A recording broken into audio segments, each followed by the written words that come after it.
இப்போ நிறைய வீட்டில் பார்த்தீங்கன்னா டாய்லெட்டில் வந்து ஸ்மெல் வரும். அதாவது நம்ம வீட்டுக்குள்ளே வந்து இருக்கிற டாய்லெட்டை எப்போ தான் நம்ம எவ்வளோதான் க்ளீனாக வச்சுக்கிட்டாலுமே வந்து பார்த்தீங்கன்னா ஸ்மெல் வரும். அது என்ன ரீசன்னே நிறைய பேர் நல்லா கண்டுபிடிக்க முடியாது. அவங்களுக்கும் நிறைய கன்ஃபியூஸ் இருக்கும்.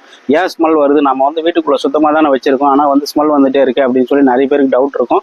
அது எதனால் அப்படின்னு பார்த்தோன்னு சொன்னால், இப்போ நம்ம அங்கேருந்து சேம்பர்லேருந்து ஒரு பைப் கனெக்ட் பண்ணியிருப்போம். அது கம்பல்சரி வந்து பார்த்தீங்கன்னா ஒவ்வொரு சேம்பர்லேயே வந்துட்டு நம்ம வந்து ஒரு ஏர் பைப் வச்சுருக்கோம். அப்படி சப்போஸ் ஏர் பைப் வைக்காமல் விட்டுருந்தா அந்த ஸ்மெல் வரக்கான பாசிபிலிட்டிஸ் அதிகமாக இருக்கும். ஏன் அப்படின்னா டாய்லெட்லேருந்து வர பைப் லைன் கீழே இறங்கும். அங்கேருந்து வந்து ஒரு சேம்பர் போட்டு அந்த சேம்பர்லேருந்து நம்ம அர்ஜென்ட்லாம் பைப் போட்டு இந்த மாதிரி ட்ரைனேஜில் கொண்டு வந்து கனெக்ட் பண்ணியிருப்போம்.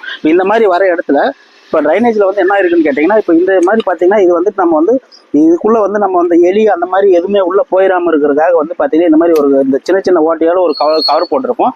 இந்த கவருக்குள்ளே என்ன ஆகுன்னு கேட்டிங்கன்னா, நம்ம வந்து பாத்ரூமில் குளிக்கும் போது அங்கேருந்து வந்து அந்த தலைமுடி எல்லாம் அந்த இதில் வந்துட்டு போட்டுருவாங்க. அப்படி போடுறதுனால பார்த்தீங்கன்னா அது உள்ளே இறங்கி இங்கே வந்து பார்த்தீங்கன்னா அந்த சோப்போடு சேர்ந்து சோப்பு நுரையும் அந்த தலைமுடியும் சேர்ந்துன்னா அது வந்து ஒரு மாதிரி கட்டி ஆயிரும். டெரஸில் இருக்கிற இந்த மாதிரி இலைங்க குப்பைங்க எல்லாம் சேர்ந்து அதுவும் அந்த ரெயின் வாட்டர் இது எல்லாம் ஒன்றா வரும்போது இது எல்லாத்தையும் சேர்த்து ஒரே பைப்பாக வச்சுருந்தா இந்த மாதிரியான ஒரு ப்ராப்ளம் வரும். அந்த குப்பை ப்ளஸ் வந்து தலைமுடி இந்த சோப்பு நுரையெல்லாம் சேர்ந்து இந்த மாதிரி வந்து பிளாக் ஆயிரும். அப்படி பிளாக் ஆகும்போது என்னன்னு கேட்டிங்கன்னா இந்த தண்ணி ஃபுல்லாகவே வந்து அப்படியே ஃபுல்லாக நமக்கு வந்து அந்த சேம்பர் வரைக்கும் ஸ்டோர் ஆகி நிற்கும். அந்த மாதிரி நிற்கிறதுனால வந்து பார்த்தீங்கன்னா உங்களுக்கு வந்து இந்த ஸ்மெல் வந்து மேலே வரைக்கும் வரும். அந்த டாய்லெட்டுக்குள்ளே மட்டும் அடிக்கிறது இல்லாமல் வீடே வந்து ஸ்மெல் வர மாதிரியான ஒரு சுச்சுவேஷன் இருக்கும். அது எப்படி க்ளீன் பண்ணணும்? இப்போ சில வீட்டிலாம் பார்த்தீங்கன்னா இந்த மாதிரி பிளாக் ஆயிடுச்சுன்னா அது எப்படி ரிமூவ் பண்ணுறதுன்னு தெரியாமல் அது வந்து ஒரு பிளம்பர் வந்தால் தான் பண்ண முடியும் அப்படின்னு சொல்லி பிளம்பர் வரக்காக வெயிட் பண்ணுவோம்.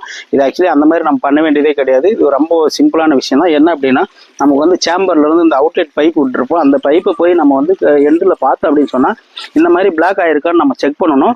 இதை வந்து நம்ம கையில் பண்ண முடியாது. அதனால பார்த்தீங்கன்னா இந்த மாதிரி நல்லாவே தெரியும். பார்க்கும்போது இந்த மாதிரி பிளாக் ஆகிருக்குது, உள்ளே தண்ணி நிற்கிறதும் தெரியும். அதனால வந்து இந்த மாதிரி ஒரு குச்சி எடுத்து இப்படி குத்தணும் அப்படின்னு சொன்னால் அதுக்குள்ளே இருக்கிற பிளாக் ஆகிருக்கிற இது எல்லாமே வேஸ்ட் எல்லாம் வரும். இந்த மாதிரி வரும்.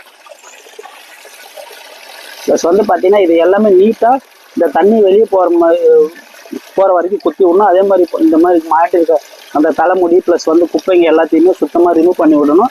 இதை வந்து பார்த்தீங்கன்னா அட்லீஸ்ட் வந்து வாரத்தில் ஒரு நாளைக்கோ இல்லை ஒரு 10 டேஸ்க்கு ஒன்ஸோ வந்து நம்ம க்ளீன் பண்ணோம். அப்படி க்ளீன் பண்ணோம் அப்படின்னு சொன்னால் நமக்கு வந்து அந்த ஸ்மெல் வர்றது அவாய்ட் ஆகும். இது ரொம்ப சிம்பிளான விஷயம் தான். இது நிறைய எல்லாமே ஃபாலோ பண்ணுங்கள். இந்த வீடியோ நிறைய ஷேர் பண்ணுங்கள். எல்லாருக்குமே ரொம்ப யூஸ்ஃபுல்லாக இருக்கும். இந்த மாதிரி நிறைய டெக்னிக்கல் டிப்ஸ் வேணும் நம்ம சேனலை ஃபாலோ பண்ணுங்கள், சப்ஸ்கிரைப் பண்ணுங்கள். நன்றி. நான் சசிகுமார், சிவில் இன்ஜினியர்.